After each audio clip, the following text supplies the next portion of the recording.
Donc, on va dire, donc numéro un, notamment, vous avez la dette coloniale pour le remboursement des bénéfices de la colonisation. Donc là, ça je me dis, c'est une vaste blague. Je me dis, c'est pas possible en fait. Donc, les États nouvellement indépendants doivent rembourser le coût des infrastructures construites par la France pendant la colonisation. Nous cherchons toujours le détail des coûts, l'évaluation des bénéfices et des conditions de paiement imposées par la France au pays. Donc, ça veut dire que non seulement les gens, ils viennent, ils vous massacrent, ils vous génocident, ils vous tabassent, ils vous tuent, ils vous pillent, et quand ils partent, ils vous demandent un dédommagement. Je me dis, mais c'est pas possible, en fait. C'est le monde à l'envers. Dédommagement pourquoi?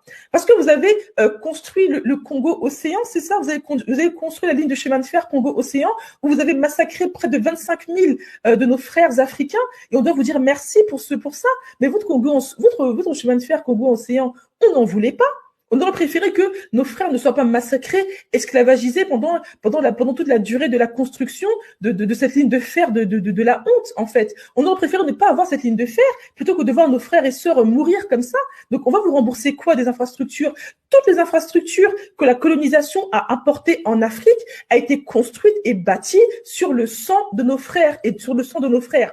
On a tabassé nos frères, on les a achevés, on les a affamés, on les a massacrés pour qu'ils construisent toutes les infrastructures coloniales. Et cassez-vous avec vos infrastructures coloniales, on n'a pas besoin de ça, on n'en voulait pas. On aurait préféré que nos frères ne soient pas massacrés et esclavagisés plutôt que d'avoir votre route ou votre hôpital. On vous a rien demandé, en fait. Donc, non seulement vous venez, vous massacrez les gens, vous les génocidez, vous les esclavagisez, et en plus, quand on vous demande de partir, vous demandez des dédommagements, mais au nom de quoi, en fait? Je trouve ça incroyable. Heureusement que vous avez réfléchi à mettre tous ces pantins à la solde, tous ces chefs d'État africains à la con, en fait. Heureusement que vous avez réfléchi à les instaurer au pouvoir pour que ces connards-là se mettent à signer des accords à la con, en fait. C'est pas possible. Vous avez aussi la confiscation automatique des réserves financières nationales. Alors, les pays africains doivent déposer leurs réserves financières auprès de la Banque de France. Ainsi, la France garde les réserves financières de 14 pays africains depuis 1961. Le Bénin, le Burkina Faso, la Guinée-Bissau, excusez-moi, la Côte d'Ivoire, le Mali, le Niger, le Sénégal, le Togo, le Cameroun, la République centrafricaine, le Tchad, le Congo-Brazzaville, la Guinée équatoriale et le Gabon. Ainsi, la gouvernance des politiques monétaires reste asynchrone et incomplète du fait qu'elles sont pilotées directement par le gouvernement français sans aucun lien avec les autorités financières des pays tels que la CEMAC ou la CEDEAO. Alors, elles sont obligées de garder 65% de leurs réserves de change dans un compte d'opération tenu par le Trésor français, ainsi que 20% supplémentaires afin de couvrir les risques financiers. Donc voilà, bon là je vais pas tout vous lire parce que c'est un petit peu long pour celui-là. Ensuite, le droit de premier refus, mais ça c'est incroyable. Bref, le droit de premier refus sur toute ressource brute ou naturelle découverte dans le pays. Donc, les accords coloniaux prévoyaient que la France a le premier droit d'achat des ressources naturelles de la terre de ses ex-colonies. Ce n'est qu'après que la France ait dit « je ne suis pas intéressée » que les pays africains sont autorisés à chercher d'autres partenaires. Donc, c'est-à-dire que demain, on découvre un gisement de pétrole, je ne sais pas où, dans n'importe quelle zone d'Afrique. La France va vous dire « attendez, non, je ne suis pas intéressée ». Donc, comme je ne suis pas intéressée par ce gisement de pétrole, allez voir les Américains, allez voir les Chinois. Mais sinon, on n'a pas le droit, en fait. On découvre un truc, il faut c'est à la France qu'on doit d'abord demander, pardon, papa France, maman France, s'il vous plaît, monsieur l'esclavagiste, s'il vous plaît, est-ce que on peut vendre le pétrole à quelqu'un d'autre ou c'est à vous ou machin? Voilà. Et quand, par exemple, vous osez outrepasser ou court-circuiter la France, vous savez très bien ce qui se passe. Rébellion dans votre pays. On a vu ça combien de fois au Tchad? On a vu ça combien de fois au Tchad? Notamment, il n'y a pas que le Tchad, partout. Dès que vous refusez, rébellion. Vous savez tout de suite que vous allez avoir une rébellion qui va se passer dans votre pays et que qui crée la rébellion et qui met fin à la rébellion, on sait parfaitement qui c'est. Bref. Priorité aux intérêts et aux entreprises français dans les marchés publics et appels d'offres publics. Donc, dans l'attribution des marchés publics, les entreprises françaises ont la priorité sur l'attribution, même si les pays africains peuvent obtenir un meilleur rapport qualité-prix ailleurs. En conséquence, dans la plupart des ex-colonies françaises, tous les leviers économiques des pays sont entre les mains des expatriés français. En Côte d'Ivoire, par exemple, les entreprises françaises possèdent et contrôlent tous les grands services publics, eau, électricité, téléphone, transport, ports et les grandes banques. C'est la même chose dans le commerce, la construction et l'agriculture. En fin de compte, comme je l'ai dit dans un article, les Africains vivent maintenant sur un continent possédé par les Européens. Donc, ça me paraît assez clair. Ensuite, droit exclusif de fournir des équipements militaires et de former les officiers militaires des colonies. Grâce à un système sophistiqué de bourses, de subventions et les accords de défense attachés au pacte colonial, les Africains doivent envoyer leurs officiers supérieurs en formation en France. Ok. La situation sur le continent est telle que la France a formé des centaines, voire des milliers de traîtres. Ils sont tous en sommeil et seront activés en cas de besoin pour un coup d'État ou tout autre but. Vraiment, l'article, il est génial. Le droit pour la France de déployer des troupes et d'intervenir militairement dans le pays pour défendre ses intérêts. En vertu de ce qu'on appelle les accords de défense attachés au pacte colonial, la France a le droit d'intervenir militairement dans les pays africains et aussi de stationner des troupes en permanence dans les bases et installations militaires entièrement gérées par les Français. On voit bien ce qui se passe actuellement au Mali. Lorsque le président Laurent Gbagbo de la Côte d'Ivoire a tenté de mettre fin à l'exploitation française de son pays, la France a organisé un coup d'État. Pendant le long processus pour évincer Gbagbo, des hélicoptères de combat et des forces spéciales sont intervenus directement dans le conflit et ont tiré sur des civils. La France a estimé que les hommes d'affaires africains avaient perdu plusieurs millions de dollars d'actifs en quittant précipitamment Abidjan en 2006. Pourtant, l'armée française a massacré près de 65 civils non armés et a blessé 1200 autres. Par la suite, la France a réussi un coup d'État. Elle a fini par transférer le pouvoir à Alassane Ouattara. La France a demandé au gouvernement de Ouattara de verser une indemnité à la communauté française pour rembourser les pertes pendant la guerre civile. Le gouvernement Ouattara leur a payé 2 fois le prix de ce qu'ils avaient demandé. Non mais attendez. Est-ce que vous vous rendez compte, les amis? C'est-à-dire que Gbagbo, je suis pas en train de dire qu'on l'aime ou qu'on l'aime pas, ça je m'en bats les reins, que vous aimez ou que vous n'aimez pas Gbagbo, ça c'est pas mon problème. Voilà un chef d'État qui s'appelait Gbagbo, qui voulait faire des choses dans son pays. La France l'a kidnappé de son pays, en tout cas les militaires français l'ont kidnappé de son pays, et ils ont installé à la place le traître Ouattara. Et qu'est-ce que la France a demandé à Ouattara? De dédommager les pauvres Français expatriés en Côte d'Ivoire parce qu'ils ont perdu leur argent, leur travail ou en tout cas leur business en Côte d'Ivoire. Et tous les Ivoiriens qui sont morts, qui se préoccupent d'eux, tous les Ivoiriens qui sont morts, qui se préoccupent d'eux, tous les Ivoiriens qui ont été tués par l'armée française. Est-ce que Paris a dédommagé les familles de tous ces Ivoiriens que l'armée française a tués en Côte d'Ivoire? Mais ce Ouattara à la con, lui, qu'est-ce qu'il fait? La France lui demande de dédommager les Français en Côte d'Ivoire, et ce con, qu'est-ce qu'il fait? Ils ont dit, il a payé 2 fois ce que la France lui avait demandé. Donc, je ne sais pas si cette information est vérifiée. Encore une fois, comme je vous dis, l'article est là.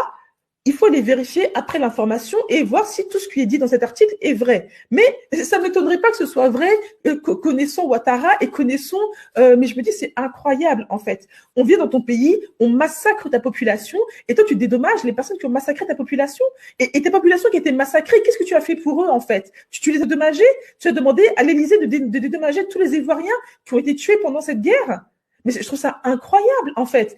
On en est encore là aujourd'hui. Je trouve ça incroyable. Mais vraiment, je trouve ça incroyable.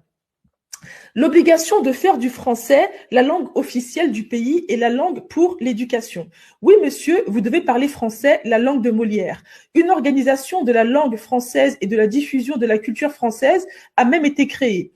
Et oui, elle s'appelle la francophonie et possède plusieurs organisations satellites. Ces organisations sont affiliées et contrôlées par le ministre français des Affaires étrangères. Je trouve ça, c'est dingue. C'est dingue. Alors,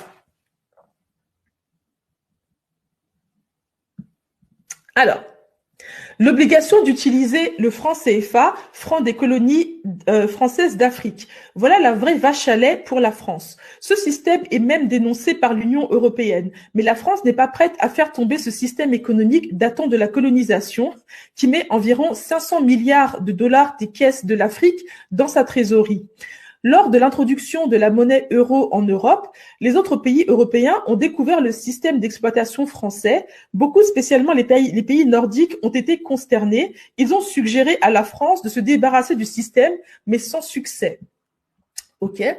L'obligation d'envoyer en France un bilan annuel et un rapport d'état des réserves.